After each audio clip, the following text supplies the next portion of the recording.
Seems like you can't turn on anything nowadays without seeing something about red pill, or wokeness, or anti-wokeness, or red pillness. The list goes on. It goes without saying that a lot of societal movements have risen, shifted, and disappeared over the past couple decades, but it is without a doubt that these two seem to continually remain within the conversations. I know I myself have seen these concepts take form, and I've also seen them terribly misinterpreted. I figured we'd dive into the two common phenomenon in conversations that are taking place in today's society. I think that the conclusion we'll arrive to would probably shock a few people and make them question where they stand. With that being said, let's go ahead and take a look at how it all started.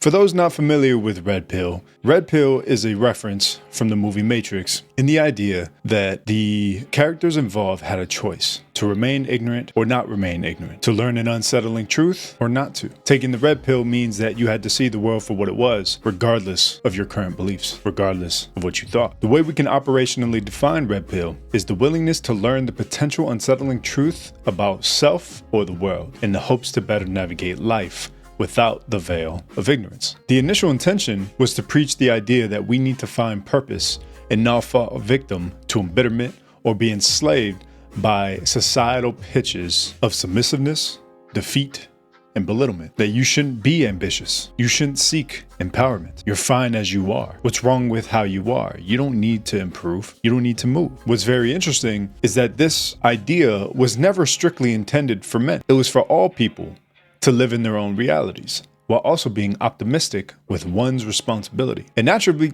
became a male-dominant concept because men on average are more open to the harsher criticisms that a message like the red pill conveys. So the interpretation of men in regards to such a red pill is in the idea to face things like demasculinization, which is the destructive view that men should not be aggressive, violent, or competitive, that competence is tyrannical, and only self-esteem matters. With things like the male loneliness epidemic running about, it is no wonder that this caught traction for men and the hardships that they face in modern society. However, that's not how it ended. Wokeness, on the other hand, came from the idea that the youth should do more to be aware of self, society, and culture, and acknowledge the distinctions, issues, and obstacles of the culture or society that they live in.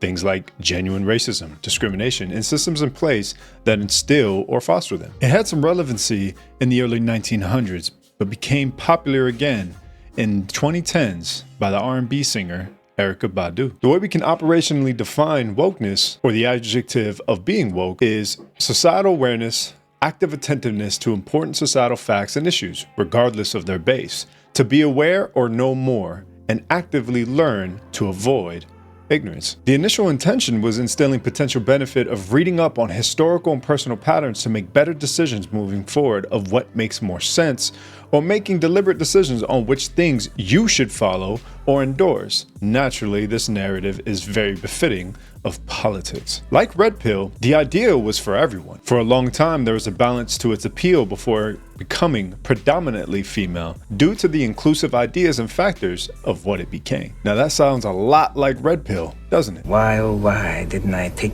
the blue pill? However, red pill is in reference to knowing and acting, while wokeness is in reference to just knowing. The one thing to keep in mind is the true and false positive representations of both. I put a video not too long ago called The Podcast Trap, where I talked about genuine intention and masked intention. True positive is in reference to a genuine representation of the intention and meaning with the speaker, while false positive is the use of the intention while manipulating the message for their own gain. This is very important when we talk about where we're going next. As you can imagine, true intentions don't seem to last. And the one common phenomenon that you'll see throughout the remainder of this message is that a lot of this became an interpretation of an interpretation. We broke down the messages of these two ideas into what we wanted to perceive them as, and let's just say it didn't hash out well and it didn't end well for either. In reference to red pill, that became such a skewed message. The enthusiasts of it commandeered it for their own gain, and political scientists calling it misogynistic and male supremacism, which is just the idea that men are naturally better at everything, or that they are superior in every way, shape, or form. which obviously isn't true. It also led to podcast traps, something you heard me reference before, where people solicit a message that they don't actually live by and expect others to live as they say. I think the reason why these kind of podcasts are so effective is because it allows them to pitch a narrative without getting a deep look into their life to see the disciplines and standards in which they live. It doesn't really bring a lot of reality, and it doesn't really bring a lot of two-way authenticity if they're allowed to pitch this message without taking a peek into the lives they lead. Because like children, in order to learn, people need a reference. And it doesn't help that the people that pitch these kind of messages present poor referencing in which they act. Someone who is supposed to be masculine is also supposed to be emotionally resilient. But then you have a lot of emotional responses from the people that are pitching the idea of Red Pill. That's not to say that it's all bad. You have great representatives of people that consider empowerment important, like Dr. Jordan Peterson, but not everyone is a true positive. I think through the monetization of it and the monopoly built on top of Red Pill and being able to skew such a message, all you see now is male superiority. Another concept of it is that women are nothing. Women need to be exclusive, but you don't have to. Only work on you. Don't foster a relationship. Or that the women of today are nothing and aren't worth man's time. That there's some form of justification in resenting women, which is obviously not the case either. And I think that because of the misinterpretation of the genuine intention in which Red Pill started, it gives a lot of room for people to destroy it. It gives a lot of room for people to attack it and criticize it, simply because the misinterpretation became the message and the new intention.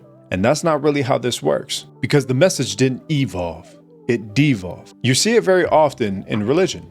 You see it very often in pastors, preachers, people that pick up a religion and then give their interpretation of it, not realizing that that's just their interpretation of that religion. That doesn't mean that's exactly what it is. Naturally, we fall victim to snapshot evidence. And snapshot evidence is probably the number one thing that destroys our ability to understand new concepts and being able to research them on our own time. Because the last thing we need to do is look at something and take the parts that we like and discard what we don't like or disagree with. We have to take it all as it is and interpret that for what it is. I think we as a society have become really safe. I think that we pride ourselves on staying safe, and that also means staying away from the uncomfortable. But to fully understand a message, you need to dive in, which takes us to wokeness. Wokeness has been completely weaponized. It was no longer the concept of knowing or learning. Now it's forced integration or beliefs.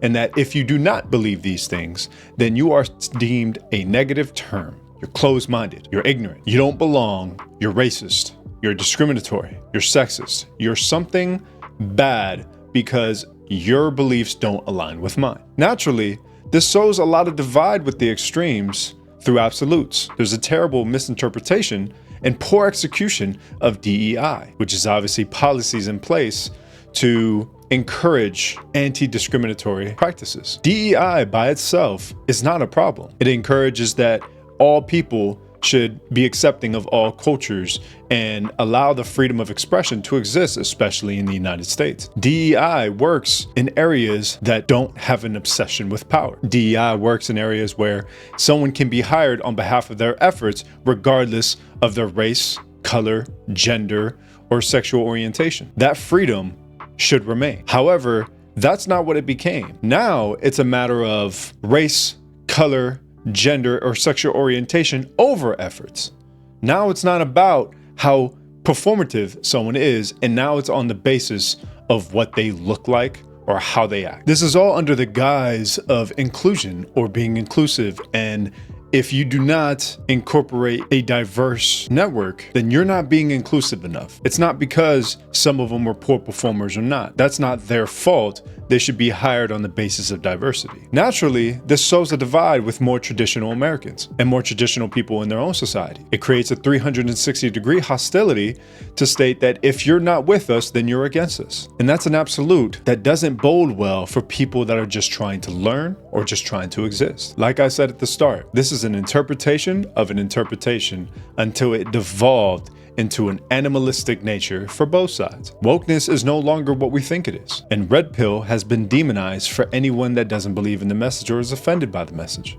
And not only that, but red pill, as an example, is continuing to get more and more extreme. It is starting to look a lot like woke cultures as to what they are now. The one thing that needs to be understood is that not everybody is one or the other. You got a lot of people that are in the middle, that are either unaware or they just don't care about this little culture war that exists. And then if it's not that, some are just not as diehard of some of the movements as others are. Eventually, they'll be excluded too with the extremes that these two movements start going to. My honest thoughts about this, that you can be both very realistic with your placement in life and very environmentally aware of your place in society, while also being politically knowledgeable, especially if you're registered to vote. My issue with all the activist movements is that it gives society's youth a scapegoat, a hill to die on to elude self-work and self-improvement. Weaponizing and manipulating either idea does no justice to those it is intended for. I think that people are really wasting their time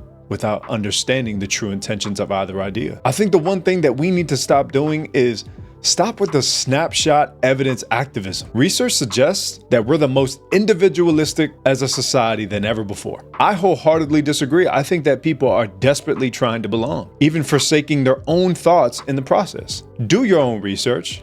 Identify your own genuine values. I understand that the need to belong can be significant, but there is a belonging to be identified internally first. You need to be fine with you, genuinely, before worrying about your environmental fit. At the end of the day, don't get too caught up in the politics. They both came with great intention, but fell short through the weaponization of groups, whether political or not. Until they return to their organic influence, both are generally terrible, regardless of if we have shining examples of each, because they're both demonized for one reason or the other. And if we can't pitch its genuine message, then it makes it very hard to believe in the message as a whole. Because next thing you know, we're gonna have subcategories of red pill and subcategories of woke, and then we're gonna have true woke and false woke and true red pill and false red pill. The nonsense continues. But my point with this is that we need to understand the basis of things. We need to do our own research, or history will repeat itself. And I think the more we strive away from delayed gratification of learning more and the process of learning, and the more that we entertain immediate gratification by living off headlines, the less we know and the dumber in society that we become, because we are less and less aware. And I think awareness is good for all cultures, for all societies. You don't have to be one thing or the other. You don't have to be red side or blue side, one side or two side. We're all just people trying to figure it out, and we're all people that need to be aware of ourselves and need to work on ourselves before start dying on hills that we shouldn't die on, because we aren't at the capacity for us to die on them. Our value is dictated by our effort, and our effort is best measured by implementation of self and self-goal to identify purpose. If we don't achieve mastery of self, we're never really going to know our direction and our specific direction at that. And the thing that I found was that it's so much easier to contribute to a cause that's simple to understand than navigate the complexities and unraveling the things that we are. For anyone not familiar with Maslow's hierarchy of needs, physiological needs are some of the basis of components that we need as we conduct ourselves through our lives. Food, water, sleep, a roof over our heads. And naturally, the next thing that comes into play is intimacy or belonging. If we don't find how we fit in society and we're not aware of ourselves, we're naturally thrown to the wolves, not really figuring it out. So we either go to what's more comfortable or what makes more sense. And I think that approach will always be skewed if we never really know us first. I don't think we need to know us first. I think the last thing that we need to do is get into a mob on either side and just repeat the spew that we're hearing around us. Where's our individualism in that? I don't think we're very individualistic. I think that there's a lot more mob mentality that's been happening lately over others. And I think that it's very common in the academic environment. I think that there's a lot of youth, a lot of young adults that are just believing in things for the sake of belonging. They learn more about it as they remain in these circles, but these are echo chambers. You don't grow from echo chambers. You got to branch out. You got to dive into uncomfortable things. You got to learn things that you don't know. And I think that the best thing you can do is be surrounded by people that know things that you don't. That means that You need to be around people that you may not agree with, and you may actively disagree with. And that might present some discomfort on the basis of the safety that you currently lived under. If we feel so uncomfortable around people that we disagree with, that says a lot about us. It says a lot about our inability to be secure with us.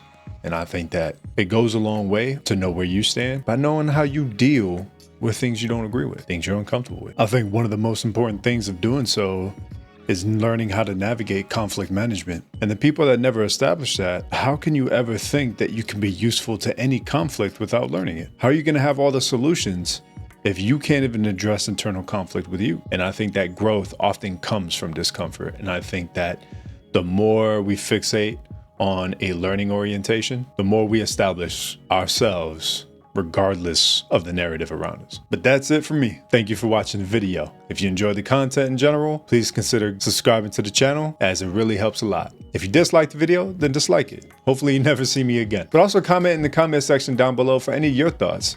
How have you seen red pill and wokeness transpire over the time that you've seen it rise? I know that this is kind of a hot topic on both sides of the fence. It doesn't really matter political affiliation or gender or what have you. It doesn't really matter. I think that this is often something that we talk about as a whole. And there's some extremes, there's some miles, and there's some people in between that just don't give a damn. And it's always interesting to see people's perspectives and values on it. I'm an open-minded person, and I always find it interesting to view commentary of something completely different that I didn't anticipate. So thanks again, and I'll go ahead, see you next time.